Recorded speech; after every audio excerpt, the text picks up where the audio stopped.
વડાપ્રધાન નરેન્દ્ર મોદીના અપીલ બાદ વીર નર્મદ સાઉથ ગુજરાત યુનિવર્સિટીઓ દક્ષિણ ગુજરાતની તમામ કોલેજોને કરી અપીલ। પીએમની રાષ્ટ્રપ્રથમ સુવિધા કરતા કર્તવ્ય મહાનની અપીલને સ્વૈચ્છિક અપનાવવા તમામને કરી હાંગલ। સુરતમાં વીર નર્મદ સાઉથ ગુજરાતનો 7 મહત્વનો નિર્ણય લીધો। યુનિવર્સિટીના સ્ટાફ અને વિદ્યાર્થીઓને પર્સનલ વાહનોનો ઉપયોગ અને મર્યાદિત કરવા અનુરોધ કરાયો। પીએમની રાષ્ટ્રપ્રથમ સુવિધા કરતા કર્તવ્ય મહાનની અપીલને સ્વૈચ્છિક અપનાવવામાં તમામને હાકલ કરી। સુરતમાં વીર નર્મદ સાઉથ ગુજરાત યુનિવર્સિટીનો 7 મહત્વનો નિર્ણય લીધો અને યુનિવર્સિટીના સ્ટાફ અને વિદ્યાર્થીઓને પાર્સલ વાહનોનો ઉપયોગ મર્યાદિત કરવા અનુરોધ કરાયો છે।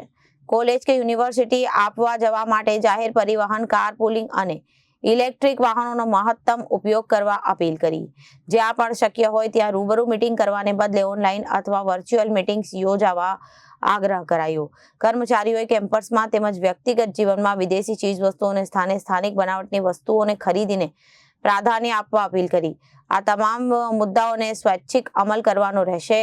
આ પ્રકારનો પરિપત્ર તમામ કોલેજો અને શૈક્ષણિક સંસ્થાઓમાં મોકલી આપવામાં આવ્યો છે। આ પરિપત્રને શૈક્ષણિક સંસ્થાઓના notice board, website, student dashboard અને વિદ્યાર્થીઓના વિવિધ ગ્રુપમાં પ્રસિદ્ધ કરવા આદેશ કર્યો છે। Bureau report, Janadesh news.